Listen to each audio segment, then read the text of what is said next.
میں تو اپنے دوستوں کو کہا کرتا ہوں کہ جب بچوں کو خرچی کے پیسے دیں تو اس وقت ہی ان کو تھوڑے سے زیادہ دیں اور ان کو کہیں کہ یہ کسی اپنے کمزور دوست کو دینا، راستے کے اندر کوئی سائل ہوا تو اس کو دینا، اور وہ بھی ان کی عزت نفس کا خیال رکھتے ہوئے۔ یہ جو نمائش کا جذبہ پیدا ہو گیا اور یہ جو سیلفی کا زمانہ آیا، اور اس نے تو رہی صحیح کسر ہی نکال دی۔ وہ کسی زمانے میں کہتے تھے نیکی کر دریا میں ڈال، اور پھر وہ زمانہ آیا کہ نیکی کر اخبار میں ڈال، اور اب نیکی کر فیس بک پہ ڈال۔ اب تو وہ تقوی، وہ جو للہیت، وہ تو ختم ہوتی چلی جا رہی ہے۔ آج کل وہ اجتماعی شادیوں کا ایک رواج پیدا ہوا۔ ایک دفعہ مجبور ہو کے مجھے کہیں جانا بھی پڑا، تو وہ میرا پہلا اور آخری موقع تھا۔ تو میں نے وہاں کہا کہ آپ نے مجھے جس مقصد کے لیے بلایا ہے، میں اچھائی کے کاموں کی تحسین کرتا ہوں، لیکن یہ منظر آپ کا مجھے اچھا اس لیے نہیں لگا کہ زندگی میں 3 مرحلے ہر شخص پہ آتے ہیں جب وہ مہمان خصوصی ہوتا ہے، جب وہ پیدا ہوتا ہے، کالا کلوٹا بھی کیوں نہ ہو، سارے اسے دیکھنے آتے ہیں۔ جب وہ عروسی کا جوڑا پہنتا ہے، چاہے مرد ہے چاہے عورت، تو اس وقت بھی سارے لوگوں کی نگاہ کا مرکز ہوتا ہے۔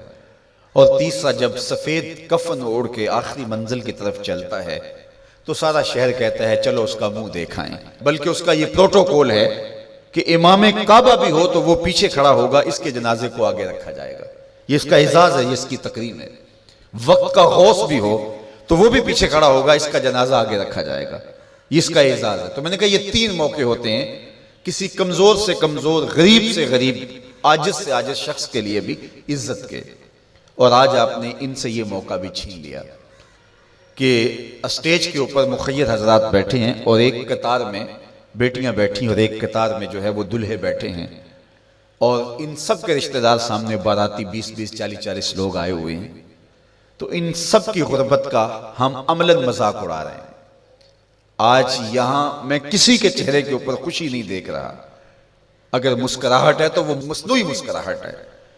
کاش کہ ان کے ماں باپ کے گھروں میں جا کر کے تنہائی کے اندر ان کی مدد کرتے، اور یہ بیٹیاں اپنے گھر سے نکلتی اور ماجرا ہوتا۔ اب ان کی غربت کا گواہ آپ نے کتنے لوگوں کو بنایا، اور صرف اپنے اشتہار کے لیے۔ تو یہ مزاج پیدا کریں، عزت نفس نہ کسی کی مجروح ہونے دیں۔ سب سے قیمتی شے انسان کی عزت ہوتی ہے۔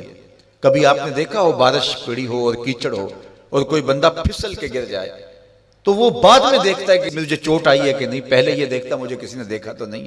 اس کا مطلب یہ ہے اس کو اپنی جان سے عزیز اپنی عزت ہے۔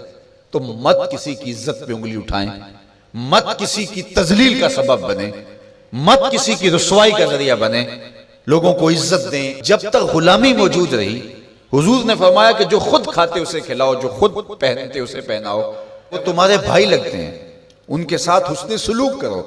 جبکہ وہ آقا کا جوتا بغیر اذن کے چھو لیتے تھے تو آقا اس پر بھی کوڑے مارتا تھا، لیکن میرے حضور علیہ السلام معراج سے واپس پلٹتے اور کہا بلال تو کون سا نیک عمل کرتا ہے، میں نے جنت میں تیرے قدموں کی آہٹ سنی ہے۔ کیا خیال ہے ایسے ایک جملے نے دور غلامی کی ساری تھکن اتارنے دی ہوگی، اور غلام فرش اٹھ کے فراز عرش پہ نہیں پہنچ گیا ہوگا؟ یہ عزت دی ہے۔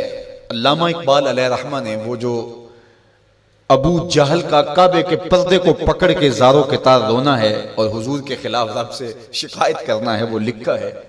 تو اس میں جو شکایتیں لگاتا ہے ابو جہل کعبے کے غلاف کو پکڑ کے، تو اس میں ایک شکایت یہ لگاتا ہے کہ از محمد سینہ ما زار زار، ہمارا سینہ بڑا دکھی ہو گیا ہے، اس شخص نے تو ہمارے نظم کو خراب کر دیا ہے۔ با غلام خیش بر یکخان نشست، یہ جو دین لے کر آیا ہے اس دین کے اندر یہ سبق ہے کہ غلام اور آقا ایک دسترخوان پہ بیٹھیں گے، اور اگر غلام اور آقا ایک دسترخوان پہ بیٹھ جاتے ہیں تو پھر کہاں گیا ہمارا قریش کا سردار ہونا؟ تو یہ تو ہمارا سب سسٹم تلپٹ ہو جائے گا۔